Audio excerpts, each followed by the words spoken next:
So, imagine you're just walking down a really busy city street. Right, just minding your own business. Exactly. You're minding your business, you're feeling good, and then suddenly, out of nowhere, a cyclist just slams into you from behind. Oh, wow. Yeah. You are violently knocked into the dirt. I mean, your knees scraped, your clothes are completely ruined, and you're just, totally disoriented. Which is a huge physical shock. Huge. So, what is the very first thing out of your mouth?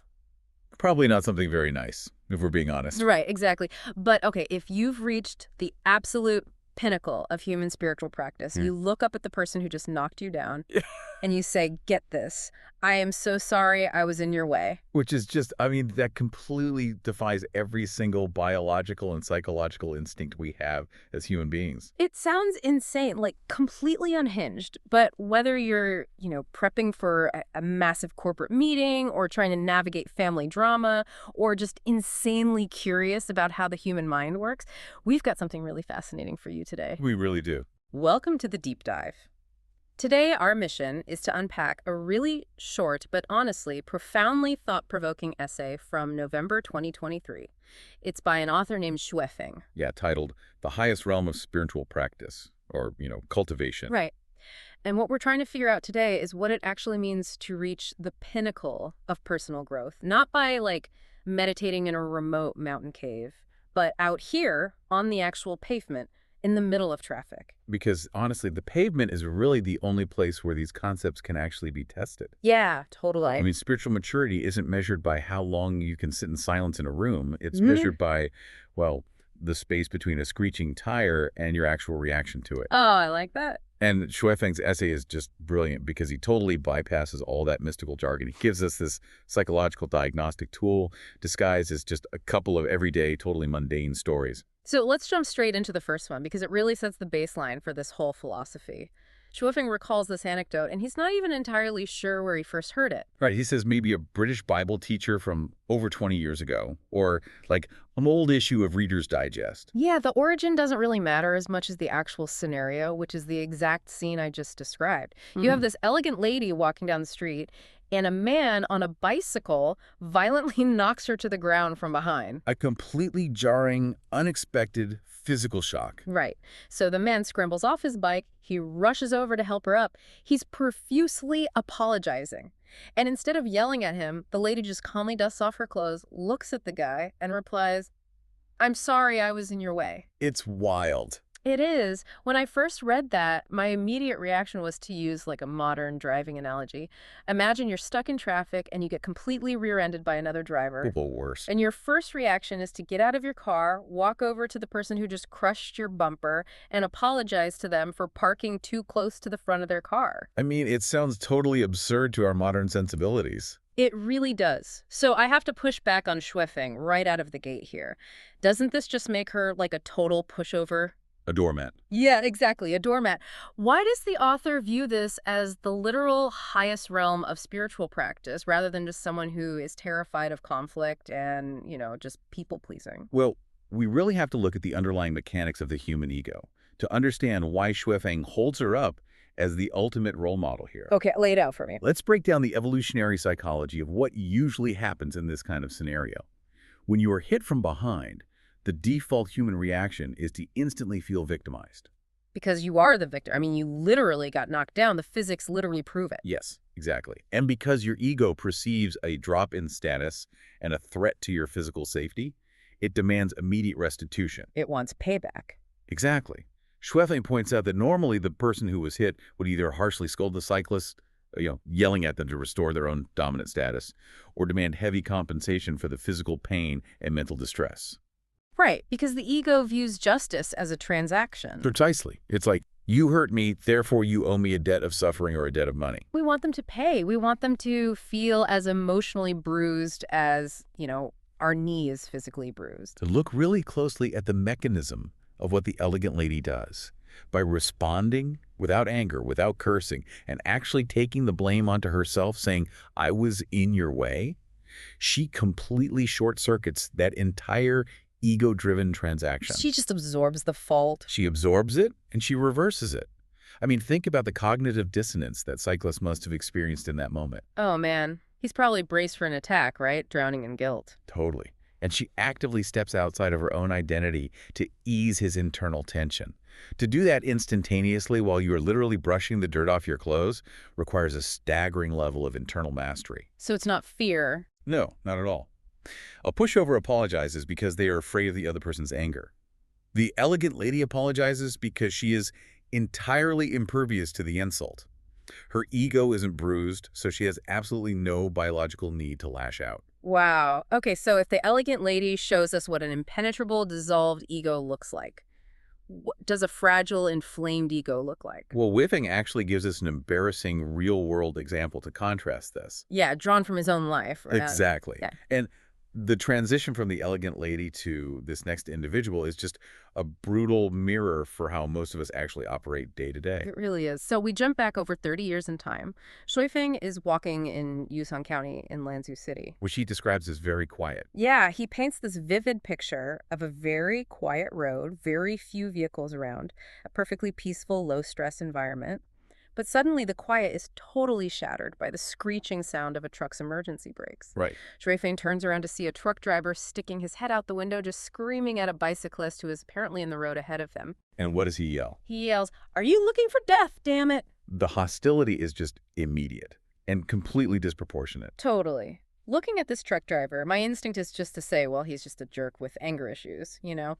But Su Feng is diagnosing something much deeper here, isn't he? Oh, absolutely. Because the irony is glaring. The driver wasn't even in an accident. He didn't hit the cyclist. Right. He wasn't knocked to the ground like the lady. He was, at worst, momentarily inconvenienced by having to tap his brakes, yet he explodes with a literal death threat. Yeah.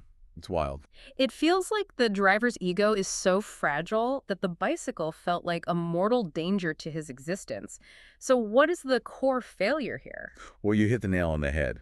Su Feng diagnoses this driver as being filled with what he calls heavy hostility. Heavy hostility. I like that phrasing. To understand how this works, think of the human ego like a severely swollen, bruised thumb. When your thumb is really bruised, even a gentle breeze hurts. You walk around constantly guarding it, wincing at everything. The truck driver has a massively swollen ego. The slightest delay, the tiniest bit of friction in his day, causes him agony. Oh, that makes so much sense. And the elegant lady. The elegant lady has no bruise at all. You can physically knock her to the ground, and there's no ego there to feel the pain. That bruised thumb metaphor explains so much about traffic rage in general, honestly. The driver feels his progress was impeded, and his swollen ego demands that the person responsible be punished emotionally. And notice the practical absurdity of the driver's reaction, which Su Feng highlights. Right. If a bicycle is blocking your way on a quiet road, the rational, non-hostile solution is simply to honk your horn in advance. Give them a little warning, they move over, you drive past. Can't beep, please move. Exactly. No adrenaline, no screaming. It costs 0 emotional calories. Yet the driver bypasses the simple solution and goes straight to deep resentment. He has 0 space between the stimulus, which is the bicycle on the road, and his reaction, which is screaming a death threat. He just snapped. The ego hijacked his vocal cords before his rational brain could even process the event. He is entirely captive to his own emotional volatility. It's like he was physically steering the truck, but his ego was driving his consciousness. That's a great way to put it. So by framing human behavior between these two extremes, the graceful lady finding the space to take the blame for being physically assaulted, and the hostile truck driver screaming over a minor delay, Shu Feng successfully maps out a concrete, escalating blueprint. He does. He essentially builds a ladder of what it means to be a true practitioner of personal growth. Let's walk through that blueprint, starting with what Shu Feng calls the absolute bottom line of behavior, level 1. The foundational rules. Right. He says a practitioner does not scold others. They do not hit, hurt, annoy, harm, or provoke people. You must speak nicely and do things nicely. It sounds like kindergarten rules, honestly. It really does. Just play nice. But the inclusion of words like annoy and provoke makes this incredibly difficult in practice. Oh, for sure. It covers all those subtle passive-aggressive behaviors we all engage in, leaving a passive-aggressive note in the office kitchen, sighing loudly when someone takes too long in line at the coffee shop. Oh, I'm definitely guilty of the loud sigh. Right. But that is provoking. That is leaking your heavy hostility onto others. So level 1 is basically do no harm, stop the ego from actively lashing out. But then the essay escalates to level 2. And this is where it gets tough. Yeah. So Feng says that if you can attribute mistakes to yourself, and give glory to others, then you are a practitioner with a certain realm and vision. This is the transition from merely controlling your negative actions to actively dismantling the ego's reward system. But how do we actually execute this internal shift? Because take a modern workplace, for example. You and your team work on a massive presentation. The boss praises it, and instead of saying, I worked really hard on the data, you say, my team handled all the heavy lifting. Or conversely, a vendor messes up a shipment, and instead of throwing your coworker under the bus, you say, I should have double-checked the tracking numbers. Which is so hard to do. It's incredibly hard to do when your performance review is on the line. What is the mechanism that allows someone to do this without feeling cheated? The mechanism is separating your core identity from external events. The average person anchors their self-worth to getting credit and avoiding blame. If they don't get the credit, they feel like they disappear. Exactly. To step outside the ego in real time, you have to reframe yourself not as the focal point of the universe, but as a vessel. The elegant lady didn't view her physical body as the center of the street. She viewed herself as a participant in a shared space. Great. When you give away the glory, you are training your brain to realize that you don't need external validation to exist.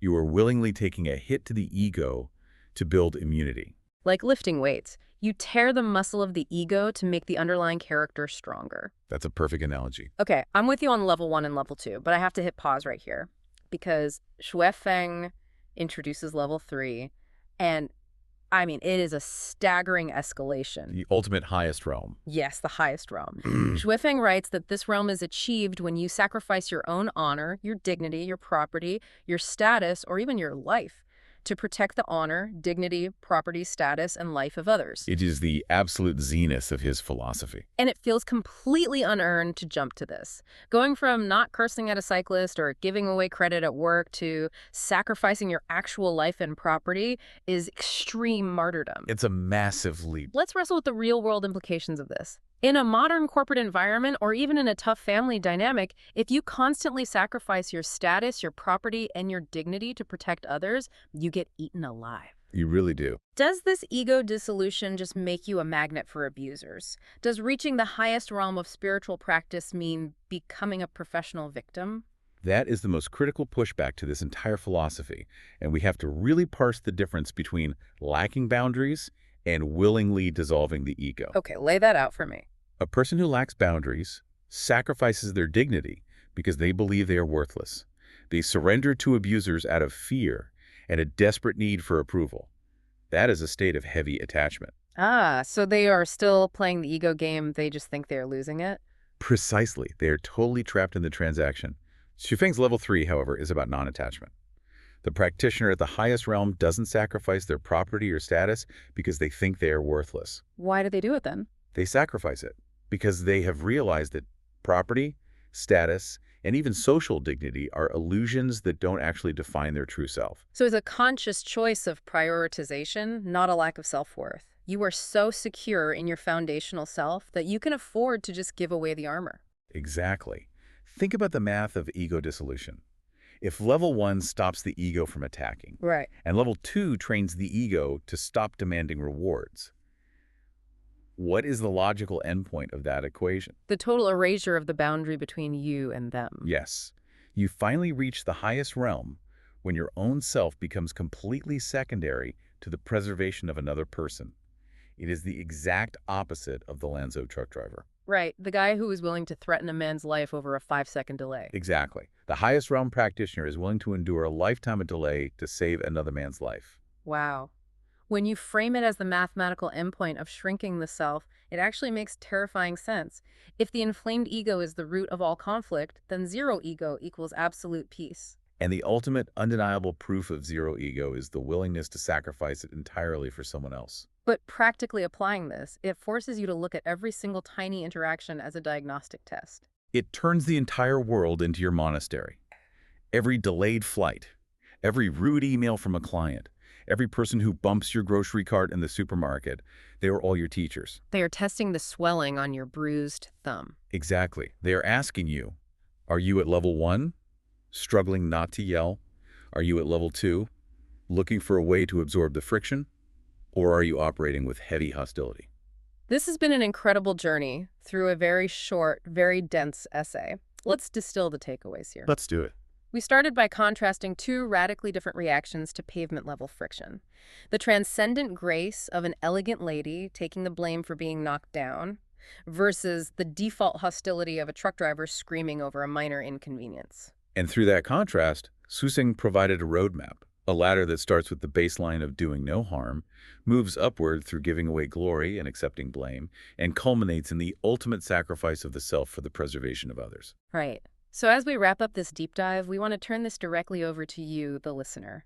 The next time you step out onto the pavement or, log into a contentious Zoom call, pay attention to your internal mechanics. When the metaphorical bicycle bumps into you from behind, how do you react? Do you instantly demand emotional restitution? Do you project your ego's frustration onto the world like the truck driver? Or can you find the internal space to channel that elegant lady, realizing that the quickest way to end a conflict is simply to give it nothing to stick to? Can you heal the bruised thumb so completely that a bump in the road no longer registers as pain? It's a profound challenge to carry into your daily life. It really is. And I want to leave you with one final lingering thought to ponder on your own. We've talked extensively about this ladder of ego dissolution for the individual, but what happens if we extrapolate this to the entire world? Oh, that's an interesting thought. Right. If the absolute highest realm of cultivation requires you to sacrifice your own honor and dignity to protect the dignity of others, what happens if a whole society actually achieves this realm? It creates a fascinating sociological paradox. Does a society entirely composed of highest realm practitioners eventually erase the concept of personal ego altogether? If everyone is constantly trying to sacrifice their own honor to elevate the person next to them, taking the blame for everything, would we be left with a world where everyone is just perpetually apologizing for being in each other's way? It's a wild thing to picture. It turns out you don't need a freezing mountain cave to reach the pinnacle of spiritual practice. The real test, the ultimate summit, is waiting for you right out there on the crowded sidewalk.